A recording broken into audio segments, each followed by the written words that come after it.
মিশরের আকাশ সেদিন ভোরবেলা তামাটে রঙে রাঙানো ছিল। নীল নদের তীরে লক্ষ লক্ষ বনি, ইসরায়েলের সন্তান, ক্লান্ত ভয়ার্ত কান্নায় বিপর্যস্ত। পেছনে ফেরাউনের বিশাল বাহিনী, ঘোড়ার খুরের শব্দে মাটি কাঁপছে। সামনে নীল নদ, বিশাল, গভীর, অতল।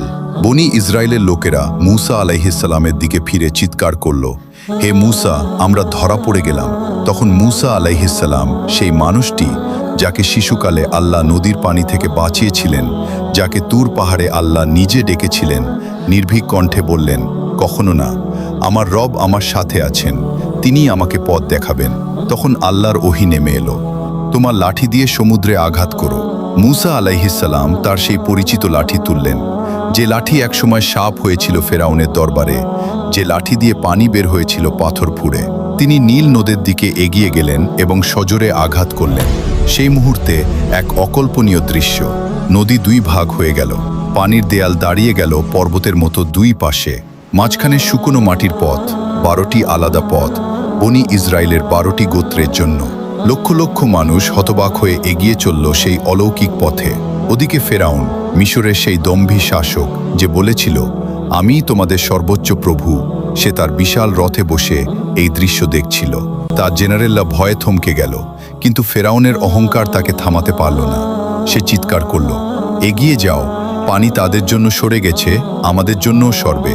ফেরাউনের সৈন্যরা সেই একই পথে ঢুকে পড়ল, কিন্তু যখন শেষ বনি ইসরায়েলি ওপারে পৌঁছে গেল এবং ফেরাউনের বাহিনী ঠিক মাঝখানে, তখন আল্লাহর হুকুম হলো। মূসা আলাইহিসসালাম আবার লাঠি তুললেন, পানির সেই পর্বত প্রতিম দেয়াল ভেঙে পড়ল, নদী একসাথে হয়ে গেল। ফেরাউন এবং তার পুরো বাহিনী নীল নদের বুকে চিরতরে ডুবে গেল। ডুবতে ডুবতে ফেরাউন চিৎকার করে উঠল, আমি বিশ্বাস করলাম বনি ইসরায়েলের রব ছাড়া কোনো ইলাহ নেই। কিন্তু আল্লাহ বললেন, এখন? অথচ এর আগে তুমি অবাধ্যতা করেছিলে এবং বিপর্যয় সৃষ্টিকারীদের একজন ছিলে। আল্লাহ আরও বললেন, আজকের দিনে আমি তোমার শরীরকে রক্ষা করব, যাতে তুমি তোমার পরবর্তীদের জন্য নিদর্শন হও। সেই দিনটি ছিল আশুরা, মুহররমের 10 তারিখ। রাসূলুল্লাহ সাল্লাল্লাহু আলাইহি ওয়াসাল্লাম মদিনায় এসে ইহুদিদের এই দিনে রোজা রাখতে দেখলেন। জিজ্ঞেস করলেন, কেন রোজা রাখছ?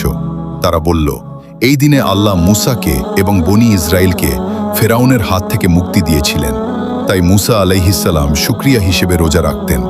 নবী সাল্লাল্লাহু আলাইহি ওয়াসাল্লাম বললেন, মূসার সাথে আমাদের সম্পর্ক তোমাদের চেয়ে বেশি।